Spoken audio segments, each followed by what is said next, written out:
Hello friends, welcome to GS education. GS education में आपका स्वागत है। फ्रेंड्स, इस वीडियो में हम लोग डिस्कस करने वाले हैं त्रिकोणमिति का चैप्टर नंबर 8.2 का जो बचा हुआ क्वेश्चन है उसे। ठीक है, अगर आप इसके पहले वाला वीडियो नहीं देखे हैं तो प्लीज़ पहले उन सब वीडियो को देख लीजिए त्रिकोणमिति का, उसके बाद इस वीडियो को देखिएगा। प्लेलिस्ट में आपको सारे वीडियोज़ मिल जाएंगे। ठीक है, देखिए अब यहाँ पर अगर बात करें हम 8.2 में, तो 8.2 में हमारे पास जो क्वेश्चन है, क्वेश्चन नंबर 3, वो लिखा हुआ है क्वेश्चन नंबर 3 कि यदि tan a प्लस b, यदि tan a plus b is equal to sine a plus sine b, sine a plus sine b और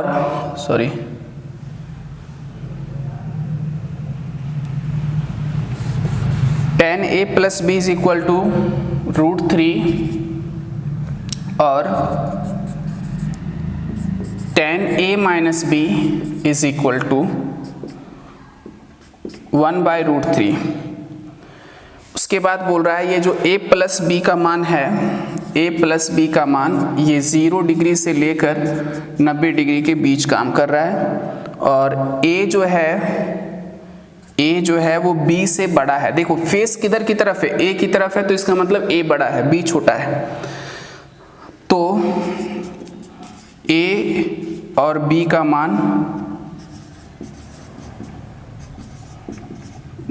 मान ज्ञात कीजिए। इस क्वेश्चन को पहले तो समझ लेते हैं अच्छे से, कोई कंफ्यूजन ना रहे। देखो सबसे पहले आपको दो मान दिए हुए हैं, tan a plus b is equal to √3, दूसरा दिया हुआ है tan a minus b is equal to 1/√3। ठीक है, ये हमें दिया हुआ है। बोल रहा है कि a प्लस b का जो मान है वो 0 डिग्री से लेकर 90 डिग्री तक है। हम आपको पहले ही बोले हैं, त्रिकोणमिति जब शुरू हो रहा था उसी समय बोले हैं कि आपके सिलेबस में 0 से लेकर 90 डिग्री तक है। टोटल कोण होता है 0 से लेकर 360 तक, लेकिन आपको पढ़ना है 0 से लेकर 90 डिग्री तक। तो इस पर ज़्यादा दिमाग नहीं लगाना है आपको, इस पर आपको ज़्यादा दिमाग नहीं लगाना है, क्योंकि ये तो अल्टीमेटली आपके सिलेबस के अनुसार है कि a प्लस b जो है वो 0 से लेकर 90 के बीच में होगा। ओके, अब आते हैं यहाँ पर। बोल रहा है कि a जो है वो बड़ा है किससे, b से। कोई बात नहीं, हमारा जो मान निकलेगा उसमें हम देख लेंगे कि a का मान क्या आता है और b का मान क्या आता है, बड़ा आता है क्या आता है। ठीक है, ये तो सिर्फ अलग से आपको सिर्फ समझाने के लिए दिया है। मेन क्वेश्चन हमारा यहाँ है और हमें पूछ रहा है कि a और b का मान निकालिए। चलिए शुरू करते हैं, बहुत इजी क्वेश्चन है ये। देखिए सॉल्यूशन में सबसे पहले आप लिखिए, यानी कि हल, हिंदी में क्या बोलेंगे, हल। दिया गया है, क्या दिया गया है हमें, दिया गया है हमें tan a plus b is equal to √3, है ना। तो यहां पर हम क्या करेंगे, देखो tan a plus b is equal to √3। Sir एक क्वेश्चन पूछे आपसे हम कि tan a plus b, tan के किस थीटा के मान के लिए, थीटा के किस मान के लिए √3 होता है, जरा बताइए। तो आप बोलेंगे कि आंसर होगा इसका सर 60 डिग्री। tan 60 डिग्री बराबर √3 होता था। तो यहाँ पर हम इस √3 के जगह पर क्या हम tan 60 डिग्री लिख सकते हैं, बिल्कुल लिख सकते हैं। कैसे पता चला कि, तो सर tan 60 का मान √3 होता है, तो √3 के जगह पर हम tan 60 लिख सकते हैं। अब इधर भी tan के आगे कुछ नहीं है, इधर भी tan के आगे कुछ नहीं है, इसके पास थीटा के जगह पर है a प्लस b और इसके जगह थीटा के जगह पर 60 डिग्री। दोनों एक सेम पैटर्न में है। पैटर्न का मतलब हो गया कि यहाँ tan यहाँ tan, तो हम क्या करेंगे, इन दोनों tan को काट दिए। उधर क्या बच जाएगा काटने के बाद आपके पास, इधर आपके पास बचेगा a प्लस b बराबर 60 डिग्री। इसको हम देंगे समीकरण नंबर 1। ठीक है, अब तो आप समझ गए होंगे कि हमारा समीकरण नंबर 1 जैसे निकला है वो इसके मदद से निकला है। अब हम इसके मदद से निकालेंगे, यानी कि लिखेंगे कि एवं tan a minus b is equal to 1/√3। It means tan a minus b is equal to, जरा सोच कर बताओ कि 1/√3 के लिए tan के किस थीटा के मान के लिए 1/√3 होता है, तो tan 30 डिग्री बराबर। तो हम इसके जगह पर क्या लिख सकते हैं, tan 30 डिग्री। ओके, सारे वैल्यूज आपको याद होने चाहिए, है ना, मान आपको अच्छे से याद होने चाहिए। तो हम क्या बोलेंगे, दोनों तरफ 10 को काट देते हैं और दोनों तरफ जब 10 को हम काटेंगे तो आपके पास क्या बच गया, आपके पास बच गया यहाँ a minus b, a minus b is equal to 30 degree, ये समीकरण नंबर 2। अब ये दो समीकरण है, दोनों समीकरण को हल करेंगे और a और b का मान निकालेंगे। तो क्या करेंगे हम, देखो यहाँ पर b माइनस में है, यहाँ b प्लस में है। जब एक आपको दिख जाए प्लस माइनस में, जैसे b प्लस माइनस दोनों में है, तो आप क्या करिए कि समीकरण 1 और समीकरण 2 को जोड़ दीजिए। को जोड़ने पर तो जोड़िएगा तो समीकरण 1 है आपका a प्लस बी बराबर 60 डिग्री और दूसरा है a minus b is equal to 30 degree. जोड़ना है तो यहाँ लिख देंगे जोड़ने पर, तो जोड़ेंगे तो ये प्लस है तो a क्या हो जाएगा 2a प्लस b से माइनस b कट गया और 60 प्लस 30 क्या हो जाएगा 90 degree. It means a is equal to 2 से 45 बार में कटेगा, a का मान आ गया आपका 45 डिग्री। अब a का मान 45 डिग्री है तो a का मान आप समीकरण 1 में भी रख सकते हैं, 2 में भी रख सकते हैं। अगर 1 में रख देते हैं तो लिखेंगे यहाँ पर कि a का मान समीकरण 1 में रखने पर, समीकरण 1 में रखने पर, तो समीकरण 1 में रखेंगे तो a प्लस बी बराबर 60 डिग्री है हमारे पास। अगर हम बोले कि a का मान 45 डिग्री है तो हमारे पास b का मान क्या रह जाएगा, 45 डिग्री उधर गया तो माइनस 45 हो जाएगा, तो यानी कि 60 डिग्री में से 45 डिग्री घटेगा तो 15 डिग्री आ गया।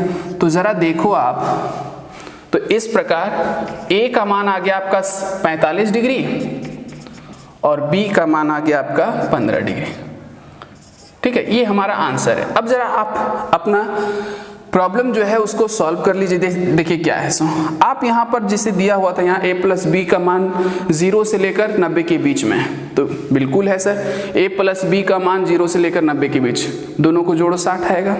दोनों को जोड़ने पर क्या आएगा 60, इसका मतलब 0 से लेकर कहाँ तक 90 के बीच में है।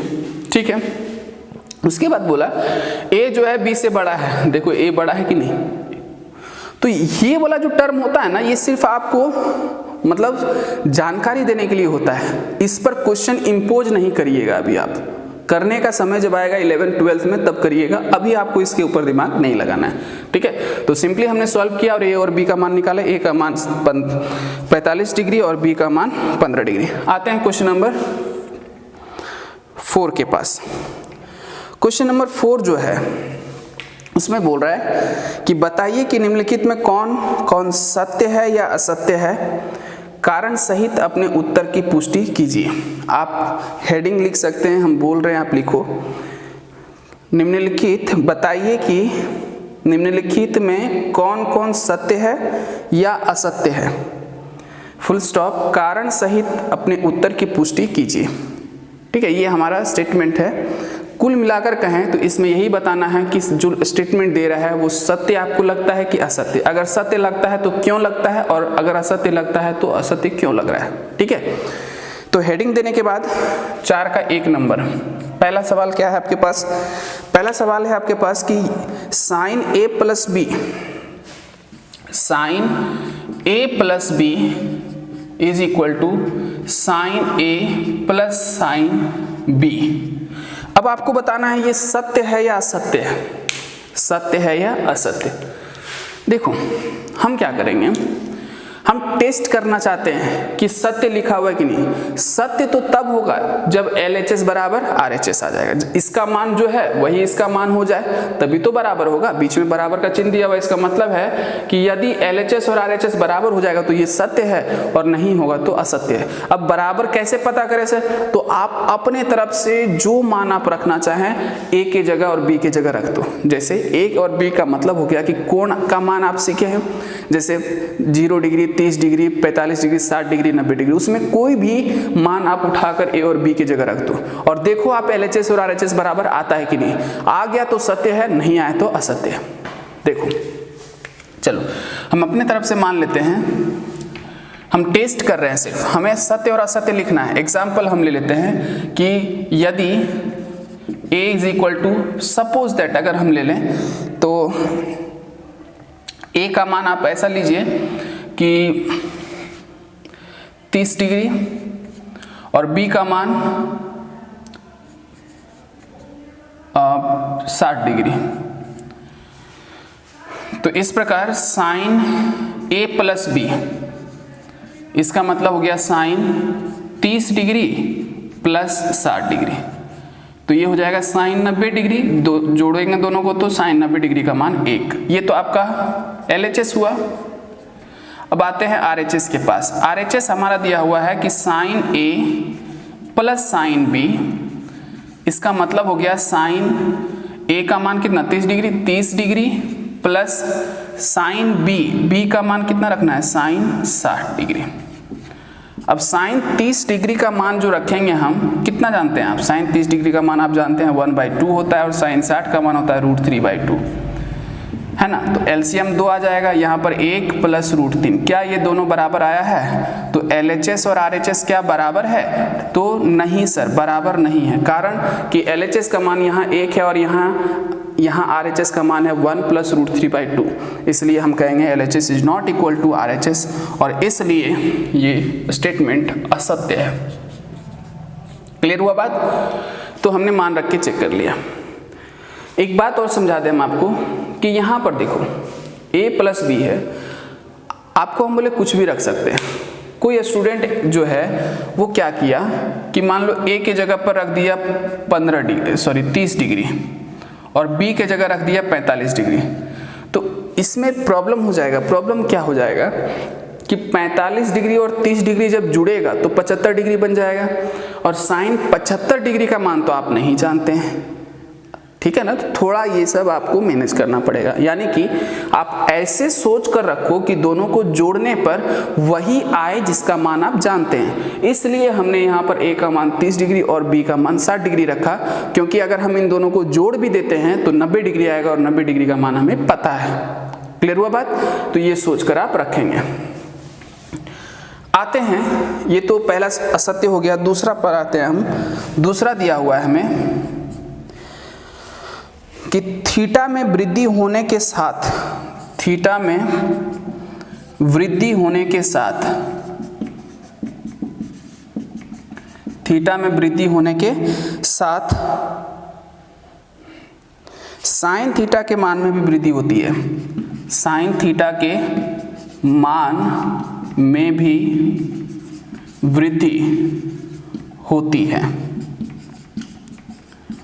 ये स्टेटमेंट है। अब सत्य है या असत्य है वो आपको बताना है। चलो देख लेते हैं हम लोग। जरा याद करो तो साइन थीटा का मान 0 डिग्री, 30 डिग्री, 45 डिग्री, 60 डिग्री और 90 डिग्री, इनके लिए हमने मान याद किए थे, है ना।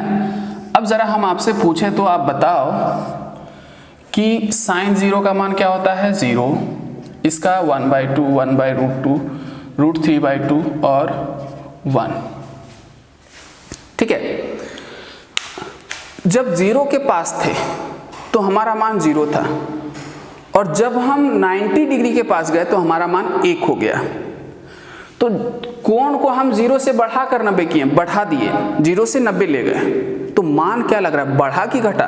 तो आप सोचो कि 0 पर तो हम 0 पर ही थे, 90 पर हम 1 पर चले गए। कहने का मतलब हो गया कि थीटा का 0 से 90 गया तो यहाँ पर मान जो है वो 0 से 1 गया, तो 1 बढ़ा तो सही।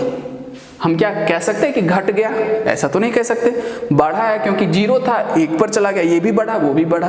तो कहने का मतलब है कि हम ये कह सकते हैं कि थीटा में वृद्धि, वृद्धि का मतलब बढ़ना, अगर थीटा को बढ़ाते हैं, थीटा में वृद्धि करते हैं तो साइन थीटा के मान में भी वृद्धि होती है। ये सत्य बात है, ठीक है। तो ये सही है। क्लियर हो गया बात? क्योंकि थीटा बढ़ रहा है, थीटा बढ़ रहा है तो मान भी बढ़ रहे हैं। आगे बढ़ते हैं। तीसरा नंबर में दिया हुआ है थीटा में वृद्धि के साथ कॉस थीटा के मान में भी वृद्धि होता है। थीटा में वृद्धि के साथ कॉस थीटा में भी वृद्धि होता है। अब इस स्टेटमेंट को जरा चेक करें तो 0 डिग्री, 30 डिग्री, 45 डिग्री, 60 डिग्री और 90 डिग्री, इनके लिए अगर बात करें, कॉस थीटा है हमारे लिए तो cos 0 का मान 1 होता है, इसका मान √3/2 होता है, इसका 1/√2 होता है, इसका हो जाता है 1/2 और इसका होता है 0। जरा इसमें चेक करो। इसमें जब आप चेक करेंगे तो आपको पता चलेगा कि जब 0 से बढ़ाकर 90 होता है तो ये 1 से घटकर 0 हो जाता है। इसका मतलब देखो कि कोण का मान तो बढ़ा, 0 से 90 गया, लेकिन cos थीटा का मान घट गया, 1 से चला गया 0 पर। मतलब थीटा बढ़ता है तो मान घटता है। आया समझ में? थीटा बढ़ के 0 से 90 तो मान 1 से घट के 0 चला गया, घट गया, ऊपर बढ़ा तो नीचे घटा, उल्टा काम हो रहा है। तो क्या हम बोल सकते हैं कि थीटा में वृद्धि के साथ cos थीटा में भी वृद्धि होगा? नहीं, थीटा में वृद्धि के साथ cos थीटा में ह्रास होगा। ह्रास का मतलब होता है घटना। तो इस स्टेटमेंट में जो कहा गया है वो असत्य होगा। आते हैं नंबर 4 के पास। नंबर 4 में थीटा के सभी मानों पर sin थीटा बराबर, थीटा के सभी मानों पर sin theta is equal to cos theta. अब जरा सोचो, क्या ये सही बात है? तो देख लेते हैं। थीटा के सभी मानों के लिए मतलब कोई सा भी मान ले लो, उस पर जो sin थीटा का मान होगा वही cos थीटा का मान होगा, दोनों क्या बराबर होगा? तो जरा देखो, तो sin का 0 डिग्री पर मान है 0, जबकि यहाँ 0 डिग्री पर है 1। और कहीं भी आप चेक कर लो तो एक 45 डिग्री को छोड़कर बाकी सब जगह अलग अलग है, तो 45 डिग्री पर बराबर होता है। ये बात क्वेश्चन एग्जाम में भी पूछा जाता है कि थीटा के किस मान के लिए sin थीटा बराबर cos थीटा होता है। तो थीटा के 45 डिग्री के लिए दोनों का मान यानी कि sin थीटा बराबर cos थीटा होता है। लेकिन क्या यहाँ पर 45 डिग्री बोला है? नहीं, यहाँ बोल रहा है सभी के लिए। तो अगर 45 बोलते तो हम कहते कि नहीं आप सही हैं, लेकिन यहाँ पर बोल रहा है सब के लिए। तो अरे एक के लिए, एक में अगर लागू होगा तो क्या बोलिएगा, सब के लिए लागू हो जाएगा? नहीं। सिर्फ 45 डिग्री के लिए सत्य है तो क्या सब के लिए सत्य हो जाएगा? नहीं। इसका मतलब है कि सभी के लिए तो नहीं होगा। तो सभी जब आप नाम ले रहे हैं तो इसका मतलब है कि ये असत्य बोल रहे हैं आप, गलत बोल रहे हैं आप। क्लियर हुआ ये बात? सभी के लिए बोल रहे हैं, इसका मतलब ये असत्य बोल रहे हैं। हाँ, अगर आप सिर्फ बोलते 45 डिग्री के लिए तो हम मान लेते हैं कि हाँ 45 डिग्री पर cos थीटा का मान sin थीटा के बराबर है। लेकिन यहाँ पर आप सबके लिए बोल रहे हैं तो सबके लिए तो नहीं है, इसका मतलब असत्य। ओके, लास्ट है इसमें a is equal to 0 degree पर cot a परिभाषित नहीं है। a बराबर 0 डिग्री पर cot a परिभाषित नहीं है, परिभाषित नहीं है। परिभाषित नहीं का मतलब होता है इन्फिनिटी। ठीक है, जरा आप cot a, अगर हम बोले cot a का मान 0 डिग्री बोल रहा है तो cot 0 का मान कितना होता है? जरा सोचकर बताओ आप जल्दी से। cot 0 का मान क्या होता है? तो cot 0 का मान अपरिभाषित होता है। cot 0 का मान क्या होता है? अपरिभाषित होता है। तो इसका मतलब है कि ये स्टेटमेंट सत्य है। ठीक है, क्योंकि हम टेबल दिए थे, उस टेबल में था cot 0 is equal to infinity, इसका मतलब ये सही है। तो देखो ये चैप्टर अब समाप्त हो गया हमारा 8.2, लेकिन इसमें बहुत इंपॉर्टेंट पॉइंट है, जितना हम आपको समझने के लिए बोले हैं उसको अच्छे से समझिए आप। ठीक है, अब इसके आगे जो है वो हम लोग नेक्स्ट वीडियो में करेंगे। ये सेशन पसंद आए तो प्लीज़ लाइक करें, फेसबुक और व्हाट्सएप पर जरूर शेयर करें। देखो वीडियो जब देखना शुरू करते हैं ना उसी समय आप शेयर जरूर कर लीजिए, क्योंकि आप शेयर करते तो हमें सपोर्ट मिलता है। ठीक है, और पसंद आया सेशन तो लाइक जरूर करें। चैनल पर नए हैं तो प्लीज़ सब्सक्राइब करके बेल आइकन को प्रेस कर दीजिए ताकि आपको वीडियोज़ के अपडेट मिलता रहे। मिलते हैं नेक्स्ट वीडियो में। Thank you.